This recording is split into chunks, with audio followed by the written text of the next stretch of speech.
मैं बहुत सौभाग्यशाली हूं और गर्वान्वित महसूस करता हूं। गर्व इस बात का कि जो प्रस्ताव न्याय पथ के नाम से कार्य समिति ने कल बनाया है वो आप सबके समक्ष हम लोग रख रहे हैं। And for those of our friends who don't speak Hindi, it will be available in English to all of you. साथियों, आज से ठीक 100 साल पहले महात्मा गांधी जी ने कांग्रेस पार्टी का अध्यक्ष पद संभाला था और ये 150वीं जयंती सरदार पटेल साहब की है। इस ऐतिहासिक अधिवेशन में हम यहाँ मौजूद हुए हैं और अभी आपने खड़गे साहब का भाषण सुना। देश में जो हालात बने हैं वो हम सबके सामने हैं, लेकिन आज न्याय पथ की क्यों जरूरत पड़ी है? देश में जो सरकार काम कर रही है, पिछले 10 सालों में महंगाई, बेरोजगारी, आर्थिक असमानता, ध्रुवीकरण और क्रूरता की सारी हदें पार कर चुकी है और भारतीय राष्ट्रीय कांग्रेस अब नफरत, नकारात्मकता और निराशा के इस वातावरण को बदलकर न्याय और संघर्ष के रास्ते पर चलने के लिए प्रतिबद्ध है। कांग्रेस की रगों में कुर्बानी और राष्ट्रवाद भरा हुआ है, लेकिन कांग्रेस के लिए राष्ट्रवाद क्या है? जो लोग राष्ट्रवाद की दुहाई देते हैं, राष्ट्रवाद का चोला ओढ़कर वोट बटोरने का काम करते हैं, मैं उन लोगों को बताना चाहता हूं कि कांग्रेस पार्टी का जन्म संघर्ष के लिए हुआ, देश की आजादी के लिए हुआ और कांग्रेस पार्टी के सुनहरे इतिहास में हमारे नेताओं ने जो कुर्बानियां दी हैं उसका पूरे देश और दुनिया में कोई दूसरा उदाहरण नहीं है। कांग्रेस पार्टी के नेताओं ने देश को अखंड रखने के लिए, चाहे इंदिरा गांधी जी हो, चाहे राजीव गांधी जी हो, चाहे सरदार बेअंत सिंह हो, उन्होंने अपने प्राण न्यौछावर किए, छातियों पे गोलियां खाई इस देश की अखंडता और समृद्धता को एक रखने के लिए। ये कांग्रेस का राष्ट्रवाद है। कांग्रेस का राष्ट्रवाद भारत को जोड़ने का है, भाजपा का राष्ट्रवाद समाज को तोड़ने का है। कांग्रेस का राष्ट्रवाद भारत की अनेकता को एकता में मिलाने का है और भाजपा का राष्ट्रवाद अनेकता को खत्म करने का है। सत्ता को हथियाने के लिए और बरकरार रखने के लिए धर्म, जाति, क्षेत्रवाद, भाषा, पहनावा और खान पान में लोगों को बांटने के लिए जो राष्ट्रवाद की दुहाई देते हैं, उनको आईना दिखाने का अब समय आ चुका है। वो लोग जो कांग्रेस मुक्त बनाने की बात करते हैं, मैं याद दिलाना चाहता हूं आपको, राजीव गांधी जी प्रधानमंत्री बने थे तो कांग्रेस के पास 400 से ज्यादा सांसद थे। हमने कभी नहीं सुना राजीव जी को बोलते हुए कि विपक्ष मुक्त देश बनाना चाहते हैं या भाजपा मुक्त देश बनाना चाहते हैं। लेकिन घमंड की ये परिकाष्ठा हो गई है कि कांग्रेस मुक्त बनाना चाहते हैं।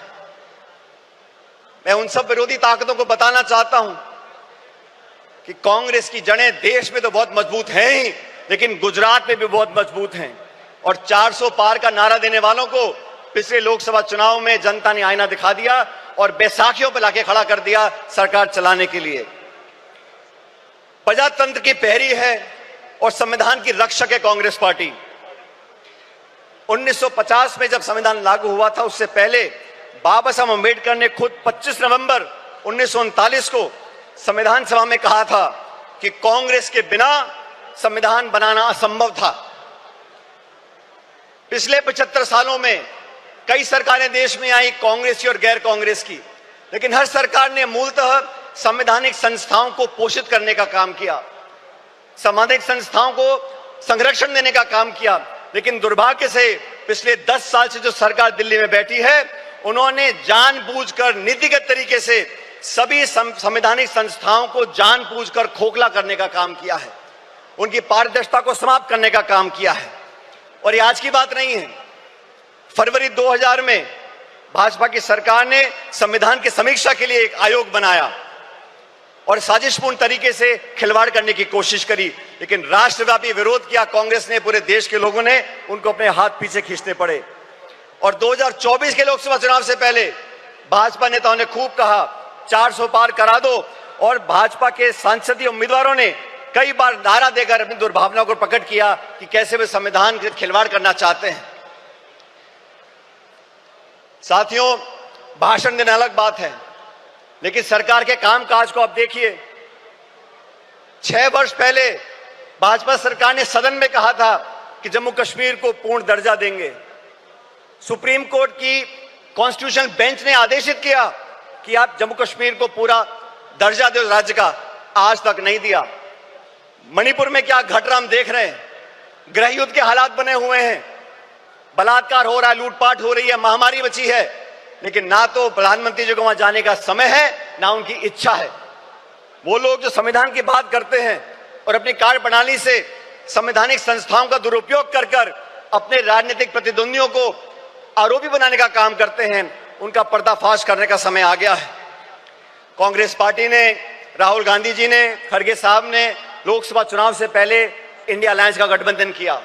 देश के सामने जो चुनौतियां थी उसका सामना करने के लिए समान दृष्टिकोण रखने वाले दलों को साथ लेकर आए थे और भविष्य में भी भाजपा सरकार को चुनौती देने के लिए संसद के अंदर और संसद के बाहर समय पड़ने पर तमाम हमारे इंडिया अलायंस के गठबंधन के साथियों के साथ हम चर्चा कर आगे बढ़ने का काम करेंगे। मैं धन्यवाद देना चाहता हूं राहुल गांधी जी का। सामाजिक न्याय की लड़ाई लड़ने का अगर रास्ता किसी ने दिखाया है तो राहुल जी ने दिखाया है।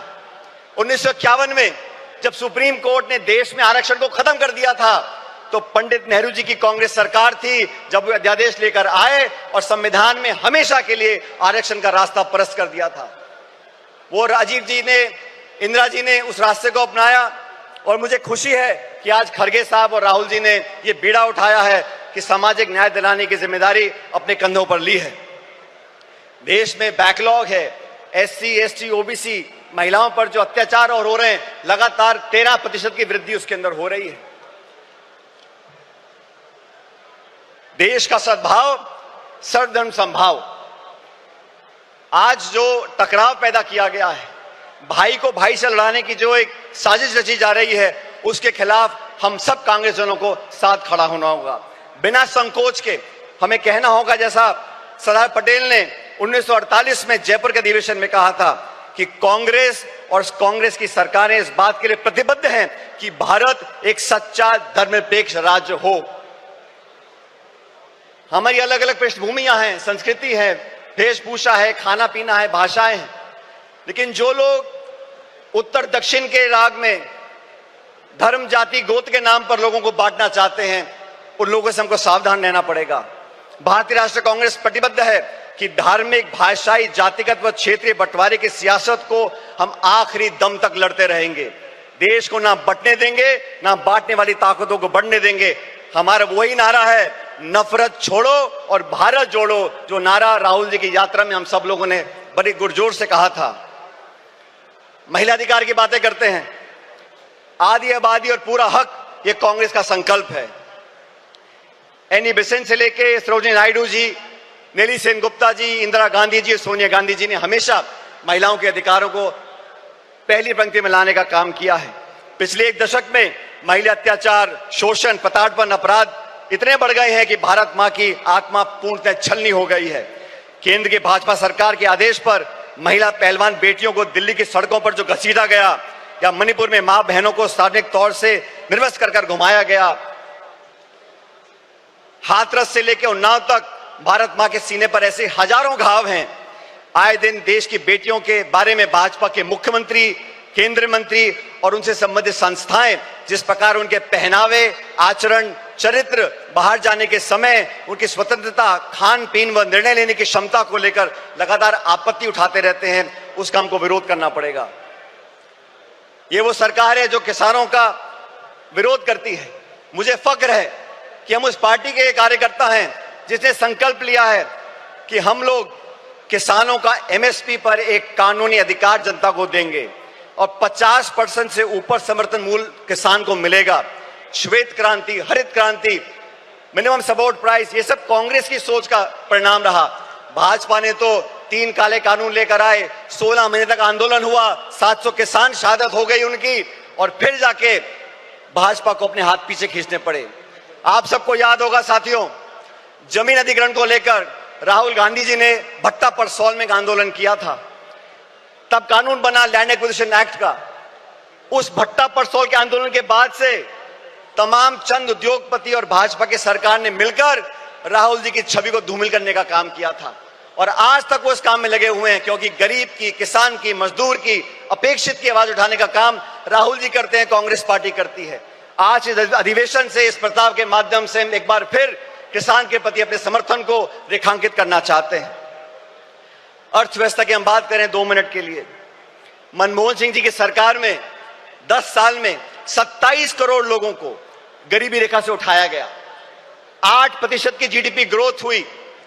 आज के जो हालात हैं, और कृपया करके गौर से सुनिए, इस देश के जो 1% सबसे अमीर लोग हैं, उनके पास देश की 40% संपत्ति है। 1% अमीर लोगों के पास 40% संपत्ति है, और जो निचले 50% लोग हैं, उनके पास मात्र 6.5% संपत्ति इस देश की है। हम लोग आज अधिवेशन मौजूद हैं, ये संकल्प लेके यहां से जाना पड़ेगा। कर्नाटका में हम लोगों ने संकल्प लिया कि 2025 संगठन का वर्ष होगा। साथियों, मैं चाहता हूं इस अधिवेशन की महक पूरे देश के हर गांव, हर ढाणी, हर कस्बे तक पहुंचे। जिस इच्छा शक्ति के साथ हम संघर्ष कर रहे हैं, जिस मजबूती से राहुल गांधी जी, मोदी जी और पूरी सरकार को चुनौती दे रहे हैं, उनके साथ कंधे से कंधा मिलाकर हम लोगों को राजनीतिक विजय प्राप्त करनी पड़ेगी। और राजनीतिक विजय प्राप्त करने के लिए संगठन को मजबूत करना बहुत जरूरी है। न्याय का संकल्प, संघर्ष का पथ। आज साथियों, हम एकजुट हो जाएं, पूरी दृढ़ इच्छा शक्ति के साथ न्याय का संकल्प करें, संघर्ष के पथ पर आगे बढ़ें। और आज इस बेहद कठिन दौर से हम गुजर रहे हैं, लेकिन हम सभी साथी कार्यकर्ता मजबूती से कांग्रेस की अपनी असीम संगठनात्मक क्षमता, दक्षता, कार्यकुशलता के आधार पर अधिक से अधिक विस्तार करें, और भारतवासियों के लिए न्याय के संघर्ष का संकल्प सरकार हम साकार करेंगे। ये संघर्ष रंग लाएगा और विजय दिलाएगा। मैं अंत में दिनकर साहब की कुछ पंक्तियों को परिभाषित कर आपके बीच रखना चाहता हूं। चले संघर्ष आठों याम तुमसे, चले संघर्ष आठों याम तुमसे, करेंगे अंत तक संग्राम तुमसे। हमारे न्याय की संकल्पना साकार होगी, कांग्रेस की फिर जय जयकार होगी। बहुत बहुत धन्यवाद। जय हिंद।